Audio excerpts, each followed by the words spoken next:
Businesses thrive by knowing customer insights because today's insights are tomorrow's facts. At iResearch, we live and breathe insights. And despite searching high and low, we were unable to find a customer insights podcast that answers one of the most important questions in business. Why do customers do what they do? So we launched one. Hi, I'm your host, Darshan Mehta. Our guest today is Gerard Ibarra, and he is a consultant, an author, a speaker, and a serial entrepreneur. And he has a degree in a Ph.D. in applied science, and he's going to tell us how he got from there to actually writing a book on how to make good decisions for better outcomes. He is the author of Good Decisions, Better Outcomes. Welcome, Gerard. How are you? Very good. Thank you for having me this morning. It's a pleasure to have you. So I really like talking to you previously, and I like your journey. Maybe you can tell us a little bit about how you got from where you started out to where you are now, and maybe some of the epiphanies or aha moments you had along the way. Because you start off as an engineer, but now you're in a very different area of expertise, correct? Yes, I am. But I really appreciate you having me this morning. I look forward to talking about things. And so your question about how I got here is, I guess I've always been an entrepreneur since I was a kid. And what I ended up doing was to fast forward to when I graduated college. I graduated as an electrical engineer. And then after doing that, instead of going into the electrical engineering realm, I went into logistics. So I worked for UPS for about 10, 11 years. And during that time, I've always had this itch to try to do something on the side, do some work. And, after being there for so many years, and I ended up trying to do something, and it was a friend of mine and I, and it just didn't go through. So we just went our separate ways. And fast forward to 2007. So we stayed in contact with each other, and I was working on my Ph.D. And then my friend calls me up from UPS. I mean, out of the blue, it's been years since I've heard from him. And he says, "Hey, do you want to start a company?" I'm like, "What? Who is this?" I said, "Yeah, absolutely." And it was perfect timing because he called me right when I was graduating. It was the fall of 2007. I said, "Yeah, that sounds great." So what we ended up doing is we started in 2008. That's when we started a company, and it was a log management company. And we had it all set to go. We already had a potential client, and lo and behold, the market fell, and that potential client that we were going to have, they ended up laying off 50% of their employees. So needless to say, we couldn't get him or them as a client. So what ended up happening is we were burning a lot of runway there, and eventually through networking, I met an individual who says, "Hey, I like what you're doing. You need to talk to this company and tell them that I sent you." And to make the long story short, there we ended up getting purchased for the not so much for the clients. We didn't have any clients. We got purchased for the product, the intelligence, the AI behind it. So that was our first experience of getting into software. And since then, I've always had a bug. And what I ended up doing, fast forward to 2019. I was the CEO of a company, and we were purchased in 2018. And with my new role, I was just a sole person on an island. I didn't have any people reporting to me. I didn't have anybody leading, and I only had one person I reported to. And it just didn't really work out for me. So I went ahead and got back into the entrepreneur world, and ended up leaving the company and writing a book. So so that type of journey there. I mean, there was a whole lot in between. There was a couple of other SaaS companies that we tried doing, and didn't get to where we wanted to go either. So, but giving it another try here. So really excited about it. Never give up. I've always had that itch about trying to do something better for the world. So that's where I'm at today. Nice. So I'm going to assume you're a deep thinker. For you to get to where you are, or where you started, to actually writing about good decisions for better outcomes, that required some deep thinking and introspection, and really trying to get into the inner gritty of nitty gritty, I should say, of decision making. So what got you on that path? Gosh, so that's my aha moment, I guess. If you take away anything from this this interview, this is the moment to take it away. So I learned this process in grad school on how to make it was risk analysis. It's making decisions to reduce the amount of risk you might have at the end. And when I learned that, I said, gosh, everybody should be doing this. I don't know why we even have to think about decisions. This is a great process. Well, not to interrupt you, but if you think about it, that's what business is all about, right? Yes. Business is about basically minimizing risk, making decisions because you have lots of information out there. Oh, a lot of noise too, a lot of noise. But how do you basically, navigate through all of that so that you can make a decision that minimizes the risk? Ultimately, that's what we're trying to do. So I think that's where, what I'm getting from you as well. Yeah. Oh, absolutely. So what I ended up doing is, after I learned that process, and I did a little bit of consulting on the side, and the use this process really worked out well. But when it was time for me to purchase my vehicle, I said, hey, I'm an engineer. I got this process. I'm going to build all these graphs, these charts, and I'm going to make the best decision possible. And so it was a Saturday afternoon. I remember it was during the winter, and it was a great day. My wife and I went to go eat. And then a couple of hours later, I'm driving home a new car. So all those graphs, all those things, it just didn't mean anything. I bought the vehicle because of the price, because of its looks, and because of the stereo system. That's it. And did you go by yourself, or did your wife join you? No, my wife joined me. And of course, we got caught up with the emotions, and I ended up driving it home thinking I was in some race track. What is that? The Indy 5, not the Indy 5, the Grand, those races that they do within cities. I forget what it's called. The Grand Prix. Yeah. There you go. So I drove home like that. It was a stick shift. So after about 3 months, I'm like, okay, what do you mean I have to get new tires? I've only had this vehicle 3 months. Well, they're performance tires. So you have to get, and during that time, it's when I was working on my Ph.D. and the money was really low. And I said, well, let me get some regular tires. You can't have regular tires. What do you mean? Well, you have sports rims, and the only tires that can fit there are those performance tires. Well, how much are those tires? Like, what? Says, well, we could go ahead and get you rims and tires, and that would, so you could get the other kind of tires. And no. So I went and get performance tires again. And 4 months later, I had to get another new pair. So that was the downward fall of why I made this decision. I don't know why I make this decision. And then lo and behold, I had a little crack on the headlight, and I had to replace that. Well, that was about, if I look in terms of percentages, that was about 3 or 4% of the total purchase of my vehicle. I said, how is this possible?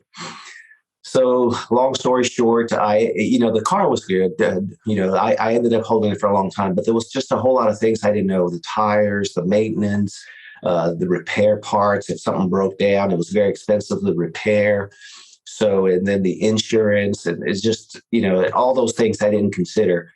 So in 2017, I started thinking about writing this book on how to make better decisions. And I thought about this back in 1997. Mm-hmm. So 20 years later, I'm writing it, and I said, how is it that I know that we should be doing this, that I didn't do it? And when I started researching, I learned that it was my emotions. So my emotions got the best part of me, and I made my decision based on emotions, not on needs.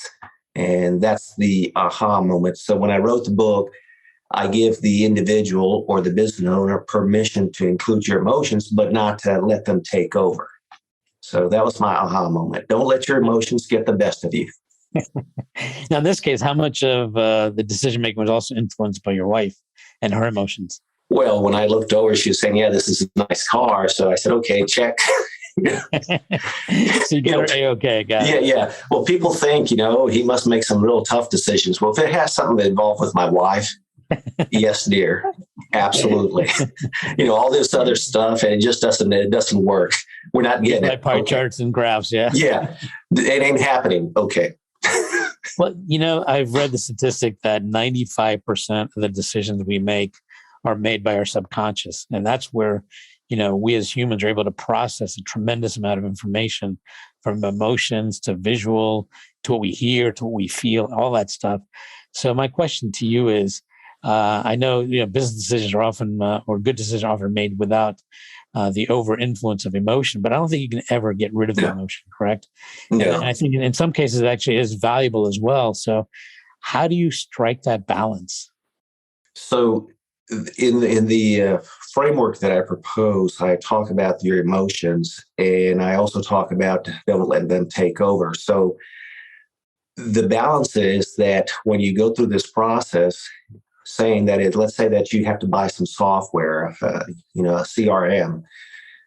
The process says, hey, what is really important for you? What is important for the company?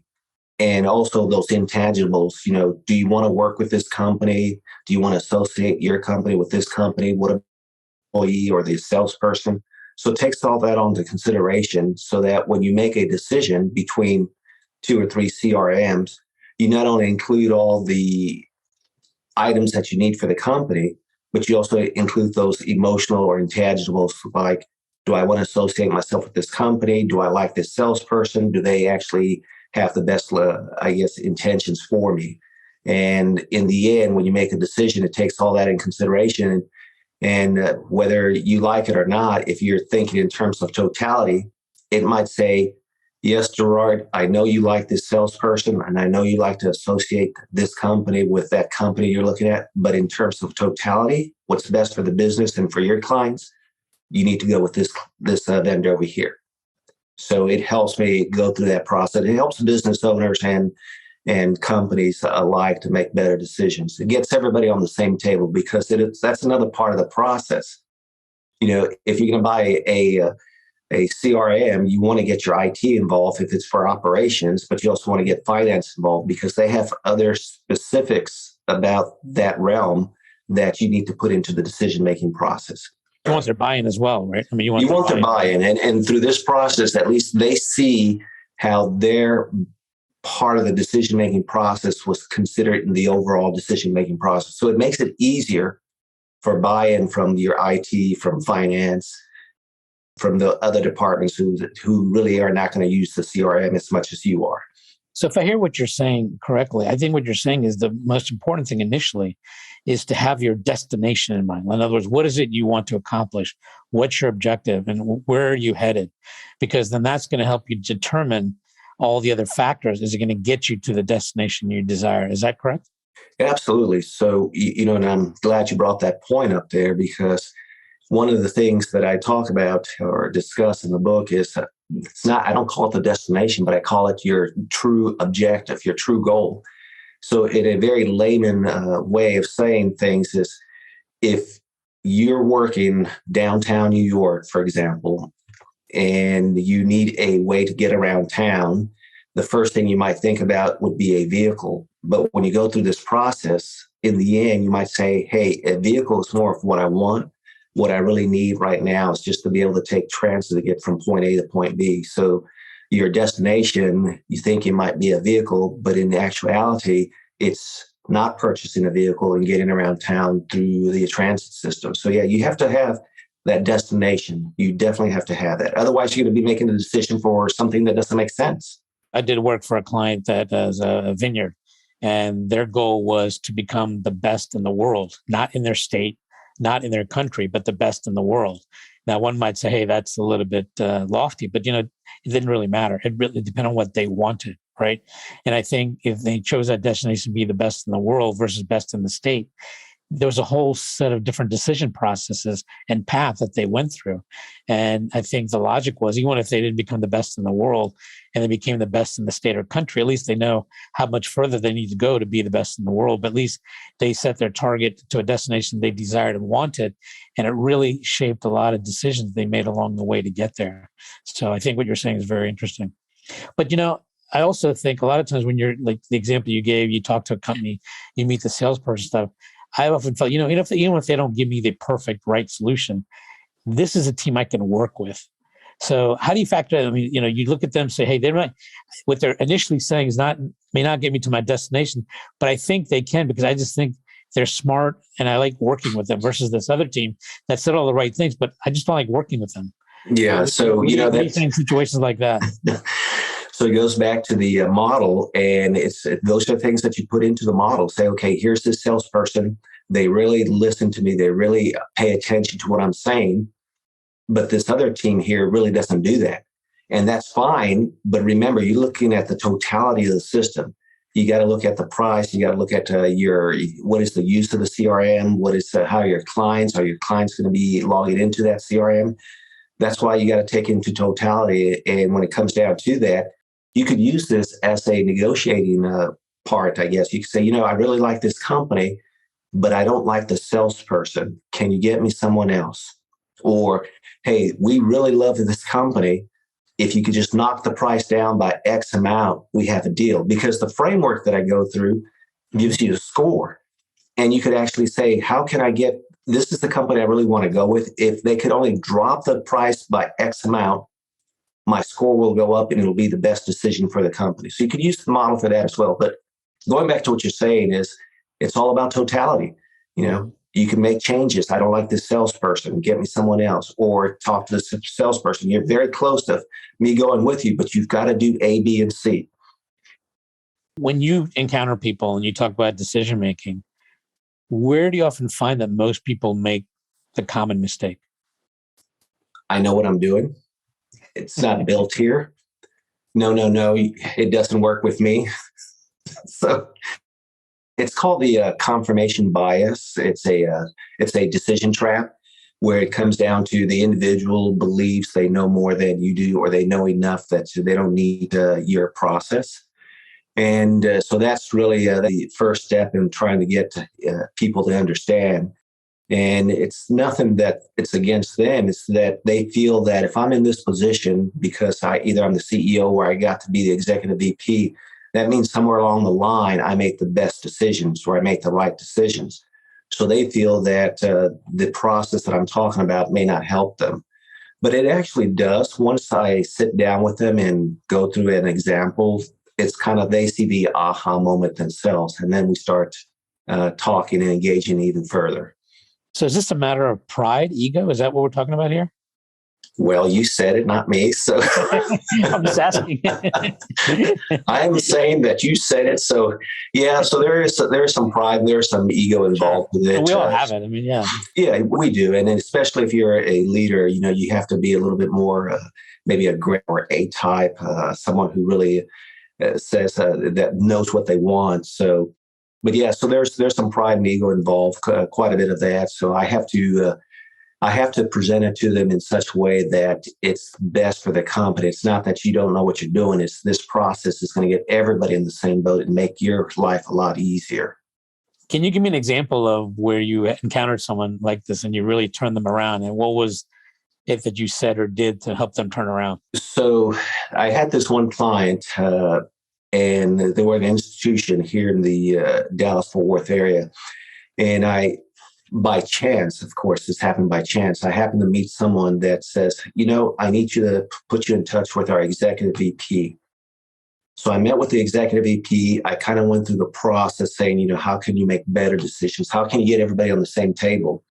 And after 30 minutes, he says, this is exactly what I need. And then he went to describe what he was facing. He says, every year we have to dish out about $300 million to 3 departments. And these 3 VPs of mine, they're the sweetest, nicest people you would ever meet.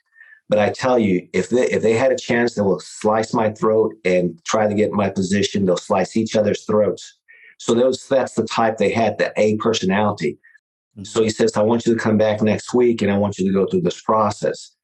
So when I went back next week, it's exactly like he described them. The very nice people, they're all smiling, but you could tell by some of the eye contacts when you're talking, it's like, why am I here? Or, we're not going to do this. We're going to get the money myself.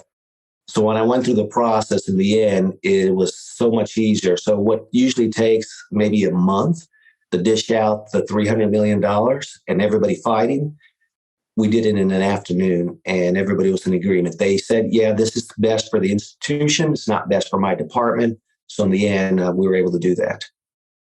So what do you do when you encounter someone that says, Gerard, this all sounds great. Sounds a little time consuming. I just like to go with my gut.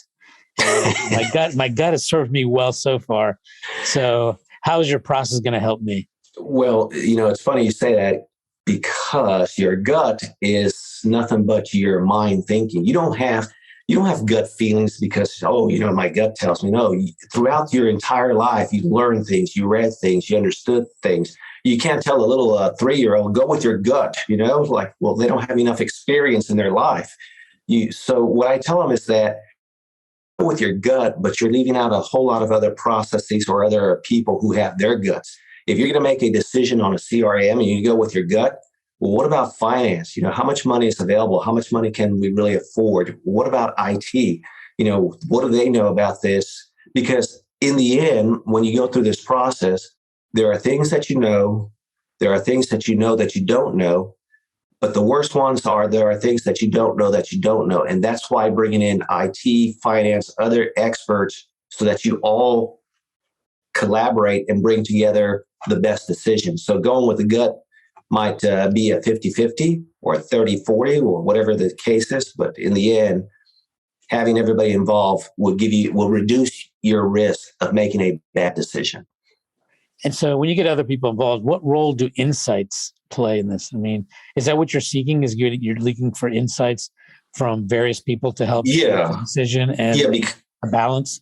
If I'm in operations and I need a CRM to help me with my logistics, my inbound and outbound and processing, packing, I know my area of expertise, but there are things that I don't know that are in IT that are also in finance. If this is going to cost us X amount, how does that mesh up with our long-term projections? I don't keep up with that. Or if, the way the contract is stated, you pay 50% up front and then 20% later and then 30% later. Well, finance down this track many a time say, no, this is not how we do this. Let's do it this way.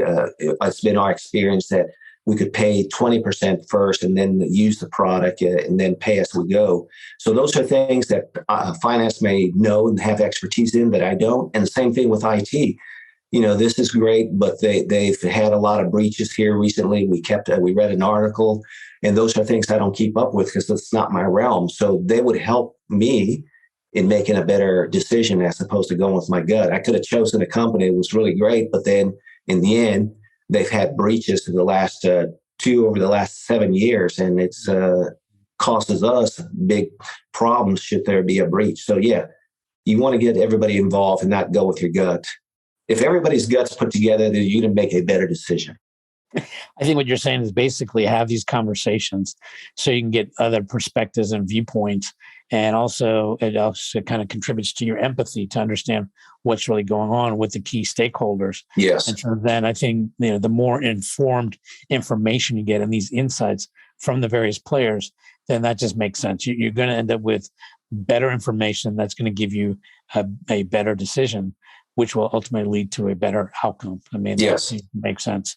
It seems logical, but I think something we often lose track of, right? Because we have so many things going on and so much noise. But I think in its bare essence, what you're saying is have these conversations with key stakeholders.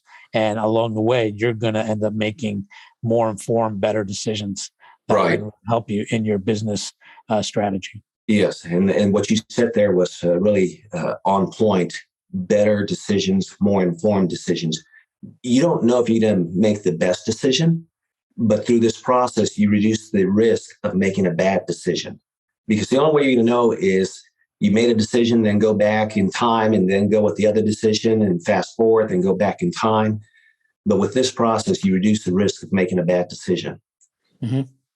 And I'm wondering, do you think the times that we live in now, post-COVID, what kind of impact is that going to make on your process as well as decision making, do you think? So the thing with this process that I have, this framework, is it really forces you to do your homework. So there's a lot of information out there. There's misinformation. There's information that you can't get. There's information that is correct. But through this process, it forces you to go and do your research so that when you make a decision about you and your family, you have all the information that's available to make that best decision. You don't want to make a decision based on emotions. So this process that I'm talking about, it looks at and for your family, it might be best that you get the shot, for example. But for another family, it's like, no, this is not the best thing for us. So this framework looks at what's best for you, for your company, for your business.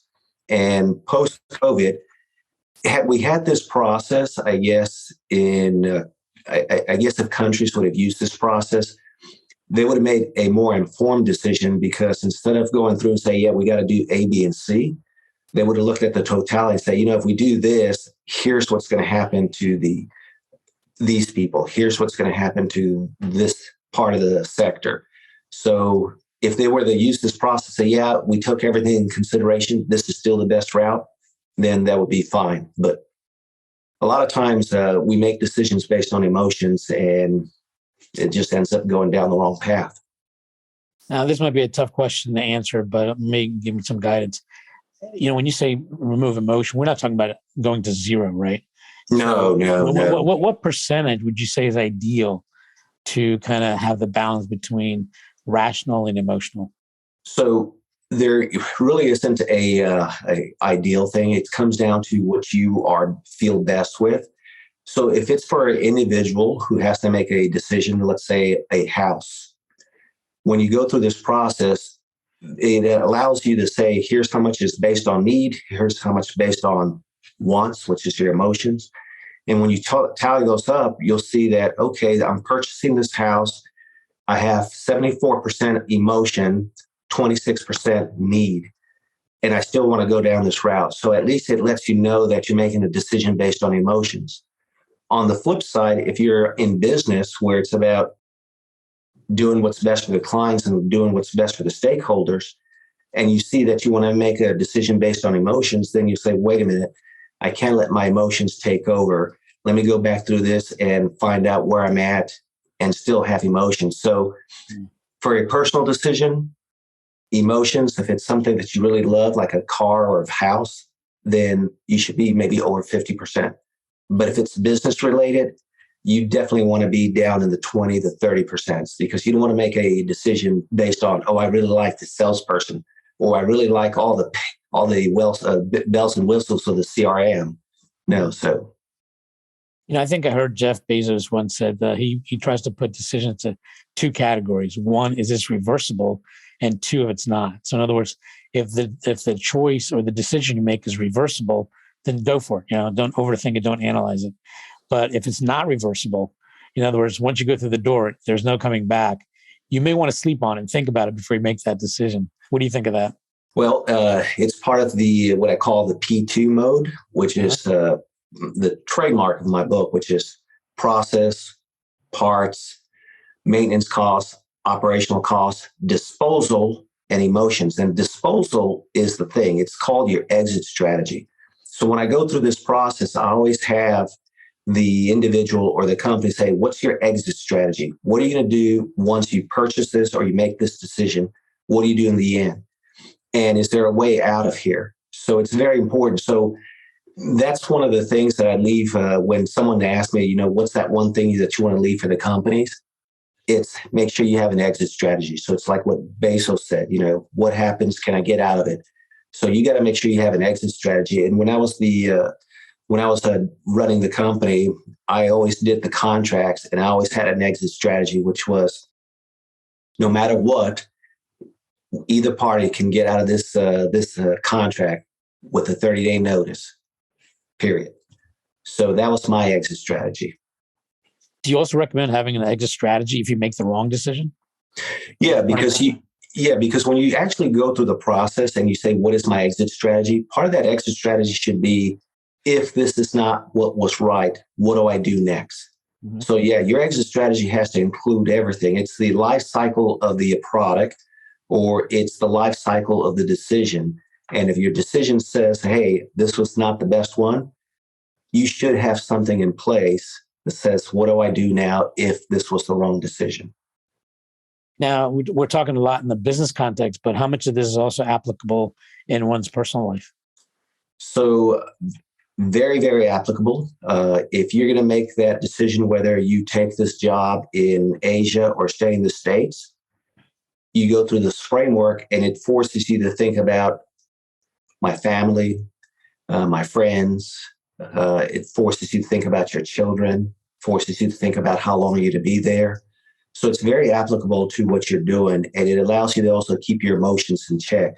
If I go to Asia, it's going to be a great experience for my family, for my kids. But if I stay here, I still have my grandparents that they can visit quite often. And it just puts it all in perspective. So it's very applicable. I would think as you start this process of all these different factors and criteria, it automatically starts, I think, tamping down the emotion a little bit anyways, right? Yes, because you're starting to think more rationally. You're starting to think of all these different factors, and that kind of takes the emotion out of it. Not completely, but at least it brings it down to a level that might be, as you said, more comfortable with naturally. It's that's just kind of inherent in the process if people just take the time to do that. Yes, it's critical thinking is what it comes down to. Right. So the P2 mode that I tout is that cookie cutter to force you to think about all the obstacles or all the things that could happen. It forces you to do that. Mm-hmm. So that's why I have it in there, because the thinking totalities, people don't like to think. I don't like to think. So, I don't even know why I wrote about a book about thinking, but going through this cookie cutter forces you to do those thinking, forces you to think about your emotions, forces you to think about your exit strategy, forces you to think about your cost. So if you go through that process, in the end, you'll have a well-rounded decision that includes things that you might not have thought of had you not gone through this process. And I think part of that process of thinking is also challenging your own thinking in your head, right? Like you might say, I really want to go left, but then you say, wait a minute, if I go left, this is going to happen, right? I mean, that's part of the process as well, isn't it? Yeah. So there's something called the cognitive control and value-based decision-making. And the cognitive control is that part of your brain that says, stay focused, focus, focus. It's the angel side of your shoulder. But the value-based decision is, no, this is great. Go this way, this way, this way. It's the devil side of your shoulders. So these two things are always fighting each other since the beginning of man. And it's in part of the frontal temporal part of your brain up here. Uh-huh. And it's always been fighting. So you have to really stay in that critical thinking mode. Say, hey, I got to stay focused. I got to stay in control. And it's very important. So Daniel Kahneman, he's a Nobel Prize winner in economics, and he wrote a book called Thinking Fast and Slow. And he calls something called systems two thinking, which is it's critical thinking. And that's what you got to do when you have to make a tough decision, a life-changing decision. You got to stay focused. Mm-hmm. Mm-hmm. It's interesting. I've often heard that people are often their worst enemies, that they make bad decisions. And if they were just to take, I think I'm part of that. If they were just to take, 1 or 2 minutes or just a little more time to think through, they could probably save more than half the hassles they create for themselves. Yes, especially that email, hit send. Yeah, make sure it's not going out to everybody, right? Yes. Yeah. A lot in today's day and age. And oftentimes, the email that you're reacting to, you might have just misconstrued, right? Because people don't take the time to really articulate all that's in. They just want to get it out quickly. Yes. And sometimes that it might be a little bit too short or too curt and not as warm and fuzzy, and then you react to it. But yeah, I think it's better sometimes just take some time, think about it, then react to it later. But for the most part, in business, if you can minimize the emotions, it probably will serve you well. I think it's a little bit tougher in a personal context, but it's just a matter of striking that balance. It's also difficult in the business world because you're thinking, okay, let's stay focused. What's the bottom line? What's the best for the client? But within business, there's the emotions. I don't want to help this person in IT because of what they did to me last time. That grudge is there in the back. Oh, finance didn't approve of this, doggone it. So I'm going to make sure they don't get what they want. So yeah, emotions also comes into play at the workforce. So sure. Yeah. So what's next on your frontier for learning or exploring about decision making? It's a good question. For me, is to continue going down the route where I help companies and individuals make better decisions. One of my whys for the book, one of the main whys for my book is I want individuals to think critically. I don't want them to think that the commercial is telling me that if I buy these tennis shoes, I'm going to be able to jump halfway through the court and be able to dunk the ball. or if I purchase this vehicle, I'm going to be able to go to these far and exotic places and do things I could never do before. I want people to think critically, and I want them to think for them. So that was the big why for my book. And a lot of those decisions we make are based on emotions. And if you don't keep them in check, then you may not be making the best decision. Can you actually teach people to think critically, or do you have to teach them through different exercises of experiencing it? So the reason I put the P2 mode in there is to have them to think critically. And, I talk to them when I train companies, when I train individuals, I say, look, if the best time for you to do thinking, according to science, is the start of your day, whether that's in the morning or in the afternoon or evening. And it's not for everybody, but a very, very high number of people think best that. So when you go through this process, when you have to make some really tough decisions, and I'm not talking about, do I get this beer? Do I get this pizza? Or, do I go to this restaurant? I'm talking about things that are going to be life-changing. Mm-hmm. Then you want to stay critical in the critical thinking and use the P2 mode. If you find yourself saying, okay, I'm doing the P2 mode, and then, the game is on. Let me go back. Oh, look at that touchdown. Then I tell them, just put it up, come back later when it's the best time for you to do it. So critical thinking is hard to do, and people don't like doing it. Yeah, I think part of that has to, it does come more with experience and actually going through exercises that they can actually look at, evaluate. Even if they can make a mistake, that's not the point. I think they can learn either way, whether they do it right or they do it incorrectly. They can learn from the feedback once someone attempts to do that. Yes. So if there was anyone in the world of decision-making insights that you would love to have lunch with, who would it be and why? It would be Dr. Daniel Kahneman. When I started doing research for my book, I picked up his book and I was just really amazed by the things that he had to say. And a lot of my book actually uses systems 1 and systems 2 thinking. That's what he calls it. So I like to get into the inside of how he got to where he was at. Very fascinating career, very fascinating some of the things he's done. Get into the insights. He talks about this one thing where they were hired to do some consulting for a firm that does trading. Uh-huh. And the owner asked him, how is it that these people did so well? Can you go through there and find out? And in the end, when they had dinner, the owner asked him, so how did this happen? He says, do you really want to know? Yeah, luck. And he says, yeah, I don't think so. But anyway, and he was telling, and in his book, he says, which I found really funny, the next day he presented to the entire firm. And when he finished, people were just looking at him, and then they said, okay, next, let's go ahead and give out the awards. And everybody was high-fiving, clapping. So everything he said didn't matter to him because he says it's all based on luck. It was just, there's no real rhyme and reason how this ended up. And I'd like to hear that story from him, how he got there, and, what were some of the insights. And the CEO gave him a really dirty look when he says it was all just luck. So how much of a role does luck play? Luck does play. He talks about Google in there. He gives an example where they were going to sell the company for $1 million, but the things fell through. And now look where Google's at. So he says that was sheer luck. I mean, yeah, you have to have a product. You have to have things, but there's also being at the right place at the right time, making the decision that was best for you, that even though you didn't think it was the best decision. So in this case, for Google, it was not selling. For us, when I told you we had our first company sold, it was luck. I actually went to a performance where I said, okay, I should be out there networking. And I met with this individual just by sheer luck. And he's the one who says, I like what you're doing. Here's my card. Call the CEO. Tell him I sent you. Tell him that you need to get in there and have him buy you. So we were lucky there.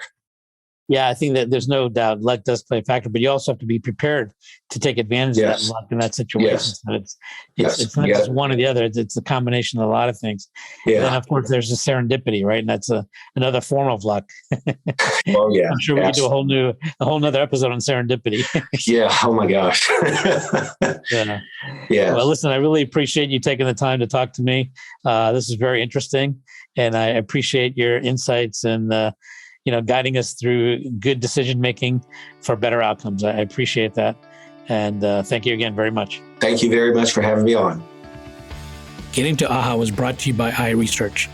To find out more about us, head to iResearch.com and make sure to search for Getting to AHA in Apple Podcasts, Spotify, and anywhere else podcasts are found. And don't forget to click follow to ensure you don't miss any future episodes. Thank you for listening.